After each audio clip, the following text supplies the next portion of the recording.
रात के करीब 2 बजे थे। मैं अपने कमरे में अकेला था।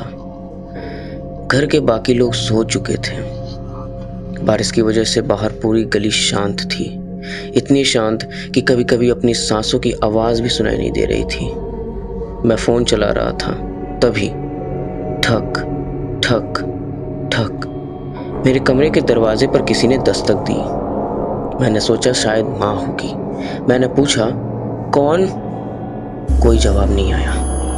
कुछ सेकंड बाद फिर ठक ठक ठक। इस बार आवाज थोड़ी तेज थी।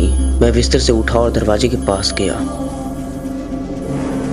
लेकिन जैसे ही मैंने हैंडल पकड़ने के लिए हाथ बढ़ाया, बाहर से एक आवाज आई, बहुत धीमी, दरवाजा मत खोलना। मैं वहीं रुक गया।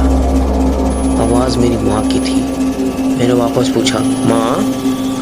कोई जवाब नहीं। मैंने तुरंत फोन उठाया और माँ को कॉल किया। कुछ सेकंड बाद उन्होंने फोन उठाया। नींद में उन्होंने पूछा, क्या हुआ? मैंने कहा, आप मेरे कमरे के बाहर हो। कुछ पल के लिए दूसरी तरफ बिल्कुल खामोशी हो गई। फिर माँ ने बहुत धीरे से कहा, नहीं, मैं तो अपने कमरे में हूँ। मेरे हाथ ठंड पड़ गए। मैंने फोन कान से हटाया ही था कि दरवाजे की दूसरी तरफ फिर वही आवाज आई, इस बार बिल्कुल साफ। फोन मत रखना, वो अंदर आ गया है। मैंने धीरे से कमरे के अंदर देखा। सब कुछ वैसा ही था, लेकिन मेरे बिस्तर के नीचे किसी चीज की हिलने की आवाज आ रही थी। खर खर। मैं पीछे हट गया। फोन अभी भी मेरे हाथ में था। माँ दूसरी तरफ बार बार पूछ रही थी, क्या हुआ, क्या हुआ? मैं जवाब नहीं दे पा रहा था। फिर अचानक मेरे कमरे की लाइट बंद हो गई और अंधेरे में मेरे फोन की स्क्रीन अपने आप जल उठी।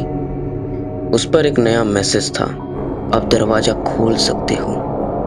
मैंने मैसेज पढ़ा और उसी पल दरवाजे के बाहर से मेरी आवाज आई, कौन? उस रात के बाद मैंने उस कमरे में दोबारा अकेले सोना बंद कर दिया। लेकिन आज भी जब रात के करीब 2 बजते हैं, मेरे फोन पर एक खाली नोटिफिकेशन आता है। कोई नाम नहीं, कोई नंबर नहीं, बस एक समय लिखा होता,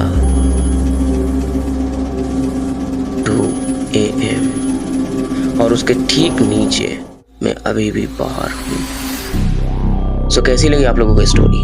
ये एक पैरानॉर्मल स्टोरी थी। आई होप आप लोगों को ये अच्छा लगा होगा। मैं अभी इस फील्ड में नया हूँ। मेरे स्टोरी टेलिंग और बाकी चीज़ों को जज मत करना।